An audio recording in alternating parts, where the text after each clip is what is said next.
Let me bring on board Abneesh Roy from Nuvama Institutional Equities into this discussion. Also, we have Sanjeet Padi from the International Spirits and Wines Association of India to give us a perspective on how he's looking at it. Sanjeet, let me come straight to you first, actually, before I go to Abneesh on the second order impact.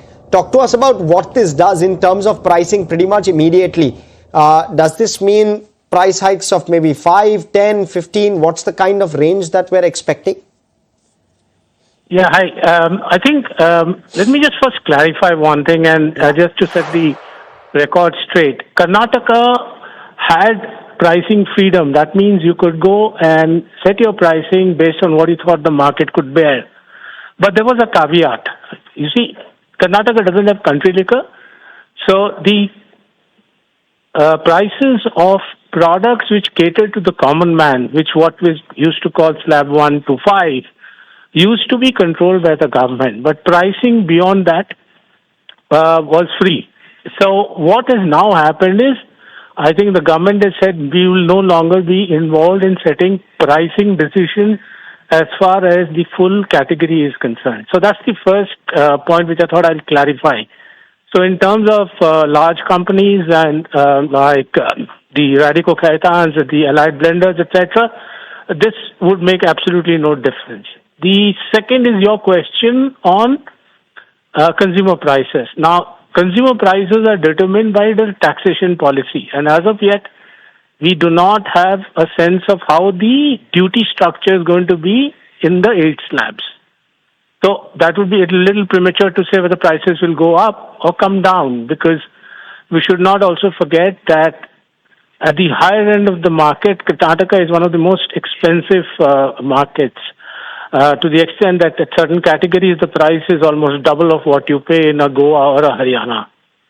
So Karnataka is a highly taxed state as well, and therefore we just need to wait and see what the taxation policy is going to be in the 8 slabs and what will be the impact on consumer prices. But coming back to your question, the first question on pricing freedom, we used to have partial pricing freedom. I think now we are moving into an era of total pricing freedom across the category, and I think competitive pressure and market pressures are going to ensure that the consumer gets the best price to look at.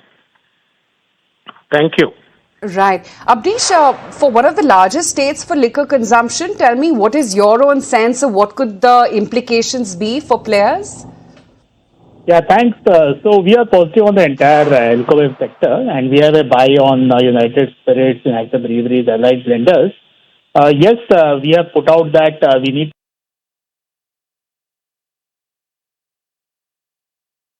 to wait for the fine print because in liquor sector, devil lies in detail. On paper, whatever data is available, that looks very positive. In alcohol sector, clearly government interference has been the key issue for the sector. So if we are moving to deregulation, it means that the larger players will gain market share because they have the innovation funnel, they have the marketing capability in terms of surrogate advertising, BTL, in store and all that. So they will be able to do that much better than local players. That's why we do expect that United Spirits, United Breweries, and other listed players will gain market share versus local players.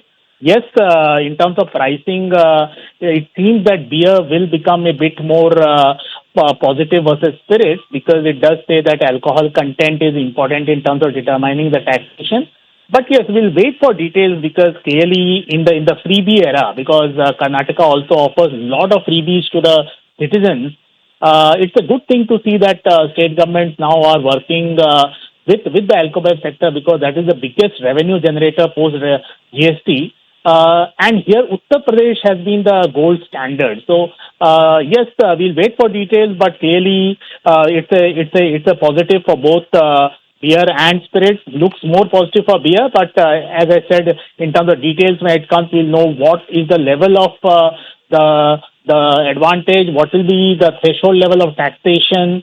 And clearly from ease of business, again, what you rightly said in terms of number of hours and in terms of licensing, auto renewals, those are again big red tapeism in the industry. So if that happens, clearly it's good for the ease of the business also. So we are positive. We do expect that in Karnataka, eventually the volume boost will come for all the liquor companies, beer, spirits. But we'll wait for the policy document. Till policy document is not available, stocks will be more in flavor. Right. And clearly, El Nino is positive for beer companies in FY27. Correct. And for United Spirits, March end we'll get the IPL value unlock details and UK FTA from Q2. Right. Abneesh, Sanjit, I'm going to have to take a mandatory commercial here. We're going to take that commercial and come straight back to you. Really keen to continue this conversation. Do stay with us. Viewers, you too. Welcome back. Abneesh, still with us with regard to that discussion on Alcobev that's playing out and some of those stocks buzzing. If you're joining us at this hour, quickly to do a refresh because Karnataka has made a policy change. It's allowing the Alcobev industry to determine selling price of of their product. Now, Abneesh, coming back to you now, in terms of what the state has earned in terms of excise, they've earned roughly 40,000 crore on an annualized basis. The budget seems to suggest 45,000 crore in FY27 in the state of Karnataka. Does this likely mean that pricing will not really change as a result of this and it's just a policy change per se and it will have very low to no impact on ground, or do you expect it to have a material impact on ground? 2-3 things. As I said, without fine print, these are all questions which are good questions, but no one has answers. But if I see based on whatever data is available, alcohol sector clearly is one of the most regulated sectors in India. And deregulation of pricing and taxation based on liquor content, I think that's a very progressive policy. I think Uttar Pradesh is a gold standard of liquor policy in India. Mr. Yogi has done a brilliant job, and if you see the kind of investments which are happening, say, by the beer players in Uttar Pradesh, that's because it's seen as a very good market. So I'm sure that whatever government is building in higher revenue, that will come more because of the volume uptick, because affordability drives consumption in India. If you tax something more, the prices go, then the volumes decline. Maharashtra is a very good example of that, right? Spirits has seen some 30-35% increase in taxation, but spirits volumes in Maharashtra are down double digits. So I'm sure Karnataka is looking at a more affordable pricing for the customer, but how affordable, those questions currently are good questions, but answers will have to wait in terms of liquor policy. Abneesh, overall, how would you play this? There's obviously premiumization playing out within this space as a whole. Do you expect some to win bigger than others? And if so, what are your favorites? So yes, we have a buy on United Spirits, United Breweries. We also like Allied Blenders, and we have a buy there. On paper, it seems beer companies will benefit more because the one or two lines which have come, one line says that the taxation will depend upon the alcohol content. Beer alcohol content is the lowest. It ranges from 5% to 8-9%. Spirits alcohol content is 40-42%. So obviously, if you see globally, in developed markets, beer volumes are much higher than spirit volumes because beer is much cheaper, and that's because taxation is based on an alcohol content.